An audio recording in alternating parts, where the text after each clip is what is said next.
찬송가 295장입니다.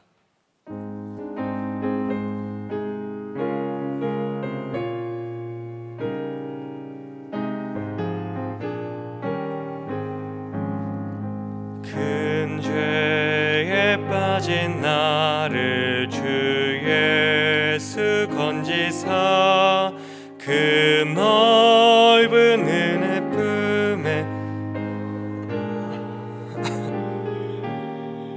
저 바다보다 깊고 저 하늘보다 높다 그 사랑 영원토록 나 찬송하리라. 날로 더욱 귀하다 날로 더욱 귀하다. 한이 없이 넓은 우리 주의 사랑 날로 더욱 귀하다. 옛날에 유대 땅에 주 예수 다닐 때 그 은혜 받으려고 큰 물이 모였네. 눈먼 자 병든 자를 다 고쳐주셨으니 나 같은 죄인까지 그 은혜 받도다. 날로 더욱 귀하다 날로 더욱 귀하다. 한이 없이 넓은 우리 주의 사랑 날로 더욱 귀하다. 주 크신 사랑으로 만백성 위하여 그 십자가의 고난 다 받으셨으니 그 속죄 받은 성도 큰 소리 함께 높여 온 천지 울리도록 주 찬송하리라. 날로 더욱 귀하다 날로 더욱 귀하다. 한이 없이 넓은 우리 주의 사랑 날로 더욱 귀하다. 아멘. 오늘의 예배를 위해서 함께 기도드리겠습니다. 오늘 예배 가운데 우리가 주님의 말씀을 진정으로 받아들이고 말씀 따라서 내 삶이 변할 수 있도록, 나의 삶이 변할 수 있도록, 또한 담임 목사님의 사역과 건강을 위하여서, 원로 목사님의 건강을 위하여서 우리 다 같이 잠깐 기도드리겠습니다. 주님 인도하여 주시옵소서. 오늘 이 새벽 우리가 주님 앞에 모인 것은 오직 주님의 말씀대로 살아가고자 함입니다. 조금이라도 더 주님의 말씀대로 내가 변화되기 위해서입니다. 아버지, 이 시간 우리에게 말씀의 충만함을 허락하여 주시옵시고 그 말씀대로 내 삶이 변할 수 있도록 성령의 충만함을 허락하여 주시옵소서. 주님, 나에게 들을 귀를 주시고 내 마음을 열어주시옵소서. 주님의 말씀대로 변할 수 있게 인도하여 주시옵시고 주님께서 세우신 우리 담임 목사님을 주님께서 끝까지 붙들어 주사 언제나 건강을 허락하여 주시옵시고 성령의 충만함을 허락하여 주사 좌우로 치우치지 않고 오직 주님 따라갈 수 있도록 이끌어 주시옵시고 우리 원로 목사님, 주님 이 세상 사는 끝날까지 오직 주님 말씀 따라 마음껏 예배드리며 건강하게 살 수 있도록 은혜를 베풀어 주시옵소서.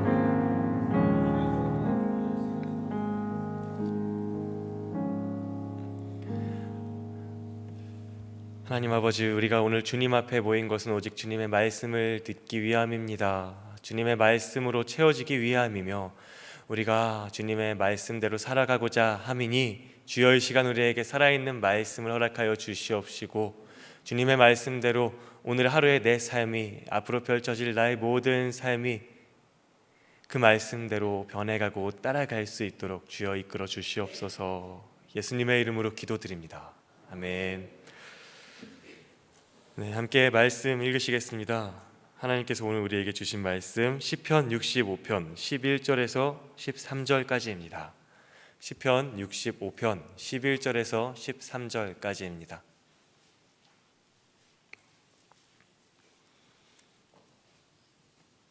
시편 65편 11절에서 13절까지 한 목소리로 합독하시겠습니다. 시작. 주의 은택으로 한 해를 관씌우시니 주의 길에는 기름방울이 떨어지며 들의 초장에도 떨어지니 작은 산들이 기쁨으로 띠를 띠었나이다. 초장은 양떼로 옷 입었고 골짜기는 곡식으로 덮였음에 그들이 다 즐거이 외치고 또 노래하나이다. 아멘. 333 비전으로 한국의 시대를 준비하라. 이른 영혼, 예수, 교회, 예수님의 소원, 예수님의 소원. 아멘. 네, 여러분, 여성이 인생에서 아주 중요하고도 또한 가장 아름답게 치장할 때는 언제일까요? 아마 결혼식 때가 아닐까요? 그래서인지 그날 하루만큼은 아주 실력 좋은 전문가의 손길로 메이크업을 받고 머리 헤어를 받고 그리고 고가의 드레스도 넉넉하게 값을 치르기도 합니다. 그리고 그때 대부분의 신부들의 치장의 활용 점정, 완료를 하는 것은 머리에 씌우는 티아라죠. 왕관입니다. 제 아내도 그랬었는데요. 유치원 다니던 어린 시절을 제외하면은 거의 유일하게 왕관을 쓰는 날, 그 하루는 이 특별하고도 소중한 날일 것입니다. 오늘 본문에서도 하나님은 왕관을 씌우셨다고 기록되어 있습니다. 11절 이렇게 기록되어 있죠. 주의 은택으로 관이 씌워졌다라고요. 이 왕관을 씌우셨다는 것은요, 결국에는 주님께서 가장 좋은 것으로 꾸며주셨다, 가장 아름다운 모습으로 바꾸어 주셨다라는 의미입니다. 그렇다면 하나님께서 아름다운 모습으로 바꾸어 주시기 전에는 과연 어떤 모습이었다는 말일까요? 65장 3절을 한번 다 같이 읽어보겠습니다. 하나님이 그 은혜로 관씌어서 신분을 바꾸시고 아름다운 모습으로 바꿔주시기 전에는 바로 이런 모습이었다는 것이죠. 자, 3절 시작. 죄악이 나를 이겼사오니 우리의 허물을 주께서 사하시리이다. 아멘. 죄악이 나를 이긴 상태, 그러니까 결국에는 도무지 죄악의 소나기에서 그 소나기에서 벗어날 수가 없는 상태가 바로 이 은혜의 왕관을 씌움받기 전에 사람의 모습이라는 말이죠. 죄가 휘두르는 대로 이리저리 휩쓸리고 죄로 범벅이 되어서 더럽혀진 비참한 상태, 그것이 바로 주님께서 은혜로 관 씌워주기 전에 사람의 모습이었습니다. 그러나 주님께서는 사람이 이길 수 없는 허물을 사해 주셨다라고 분명히 나와 있죠. 그저 주님께서 은혜를 베풀어 주셨습니다. 하나님의 백성답게 그 은혜의 관이 머리에 있는 자답게 살아야 되는 것이고요, 당연히 우리의 행동과 생각과 입술에서 나오는 말까지도 달라져야 되는 것이죠. 더러운 곳에 파리가 꼬이듯이 우리 입술에서 불평과 불만과 낙담과 실망만이 가득할 뿐이라면은 실제로 그곳에 실망과 낙담이 임하기 마련이라는 것입니다, 여러분. 그리고 파리가 꼬이듯이 실망과 낙담과 불평만 가득한 그 입술을 가진 사람 곁에는요, 실제로 실망과 낙담과 불평만 말하는 사람들이 모이게 되고 그러한 공동체가 형성되게 된다는 것이지요. 우리가 다른 입까지 실망과 낙담으로 이끌어들이는 사람이 되지 않게 되기를 소망합니다.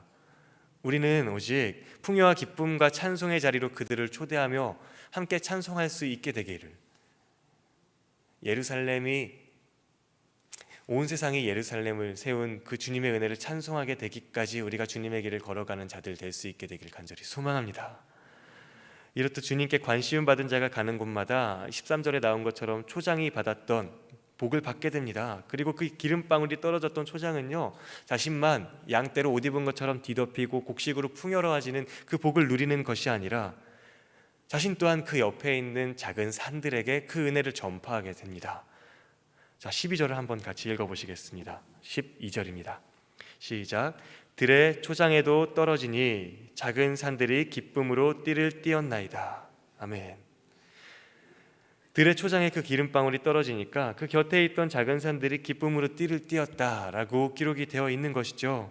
기름방울이 떨어진 초장만 기뻐하는 것이 아니라 그를 둘러싸고 있는 작은 언덕들, 작은 산들까지도 기뻐하게 된다는 것입니다. 은혜의 관을 시음받은 자기 자신만 복을 누리는 것이 아니라 주님을 따라가는 길에 은혜의 기름방울을 떨어뜨리고, 그리고 그 기름방울 떨어진 초장 또한 자신만 기뻐하는 것이 아니라 그 곁에 둘러싸고 있는 작은 언덕들까지도 기쁨에 젖게 된다는 것이지요. 이것이 주님께 은혜의 왕관 받은 자들의 인생길에서 벌어지는 일이라는 것입니다. 자신만 은혜 받은 데서 그치지 않고 그 은혜를 전파하게 되죠. 그리고 그 은혜를 전파받은 사람들도 자기만 그 기쁨을 누리는 데서 그치지 않고 곁에 있는 사람들에게 은혜를 전파하게 된다는 것이지요. 가는 곳마다 주님의 은혜가 흘러갈 수 있는 기름 부으심의 통로가 되고, 그렇게 통로가 되어서 은혜의 기름 부으심을 흘려보낸 또 다른 곳이 또 통로가 되어서 기름 부으심이 이 세상 끝까지 넘실넘실 흘러가게 된다는 것입니다. 우리는 이것을 기억해야 됩니다. 이것이 바로 주님께 은혜의 관을 시음받은 자들의 삶에서 벌어져야 되는 일임을요. 주님은 이것을 위해서 우리에게 은혜의 관을 씌우셨다는 것을요. 우리만 기쁨을 누리고 우리만 하나님과 이 세상 끝날 때까지 주님과 그 높은 동산에서 단 둘이서 기쁨을 누리기 위해서 우리를 부르신 것이 아니고요, 저 세상으로 내려가서 기름 부으심의 통로가 되어라, 이것을 위해서도 우리를 부르셨다는 이 사실을 기억해야 될 것입니다. 그리하여서 주님께서 우리에게 새로운 정체성을 주셨다는 그 왕같은 제사장이라고 말씀하시는 베드로전서 2장 9절에는 이렇게 기록이 되어 있습니다. 그러나 너희는 택하신 족속이요 왕같은 제사장들이요 거룩한 나라요 그의 소유가 된 백성이니, 여기서 끝나지 않고 그 다음 구절이 있지요. 이는 너희를 어두운 데서 불러내어 그의 기이한 빛에 들어가게 하신 이의 아름다운 덕을 선포하게 하려 하심이라. 아멘. 우리에게 왕관을 씌워주신 이유, 우리를 왕같은 제사장으로 새로운 정체성을 부여해 주신 이유는요, 어두운 데서 불러내어서 그의 기이한 빛에 들어가게 해주신 그의 아름다운 덕을 선포하게 하려 하십니다 라는 것입니다.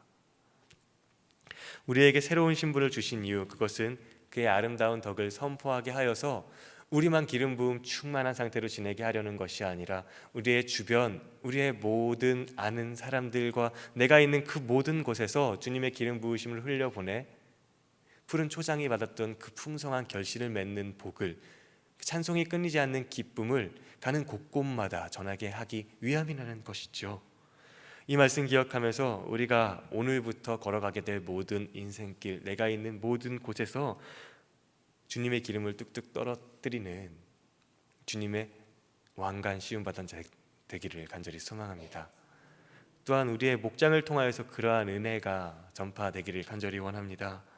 우리의 목장 가운데, 우리의 목장이 있는 그곳에서 주님의 기름 부으심이 넘쳐나고, 그리고 그것이 흘러가서 새로운 목장이 또 탄생되고 또 탄생되고, 믿지 않는 많은 사람들도 그 목장 안으로 들어오게 될 수 있게 되기를, 그리하여서 평생 동안 우리의 입술에서 낙담과 절망과 불평이 아니라 주님을 찬송하는 그 기쁜 목소리로, 찬양으로 가득 찰 수 있는 삶이 될 수 있게 되기를 간절히 소망합니다.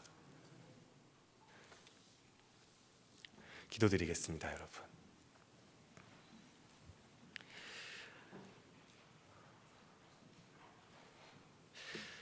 하나님 아버지, 우리가 주님의 말씀으로 채워지기를 소망합니다. 주님께서 우리의 정체성이 무엇인지 분명히 말씀하여 주셨사오니 주님께 왕관을 씌움받은 자가 우리의 정체성임을 알게 하여 주셨사오니 그 왕관 씌움받은 자가 있는 곳이 마땅히 변화해야 되는 그 변화가 나의 삶 가운데 일어날 수 있도록 축복하여 주시옵소서. 우리가 주님께 간절히 기도하면서 우리의 삶 가운데 그러한 일이 일어날 수 있게 되기를 간구하오니 주여 우리의 기도를 들어주사 나의 날마다의 삶 가운데에서 그 찬양과 주님을 향한 그 경배가 끊이지 않을 수 있도록 주님 은혜를 베풀어 주시옵소서. 예수님의 이름으로 기도드립니다. 아멘. 하늘에 계신 우리 아버지, 아버지의 이름을 거룩하게 하시며 아버지의 나라가 오게 하시며 아버지의 뜻이 하늘에서와 같이 땅에서도 이루어지게 하소서. 오늘 우리에게 일용할 양식을 주시고 우리가 우리에게 잘못한 사람을 용서하여 준 것 같이 우리의 죄를 용서하여 주시고 우리를 시험에 빠지지 않게 하시고 악에서 구하소서. 나라와 권능과 영광이 영원히 아버지의 것입니다. 아멘. 이 시간 들으신 말씀 생각하시면서 또한 나라와 민족과 우리 교회를 위하여서 다 같이 기도드리겠습니다. 주님 인도하여 주시옵소서. 아버지, 언제나 우리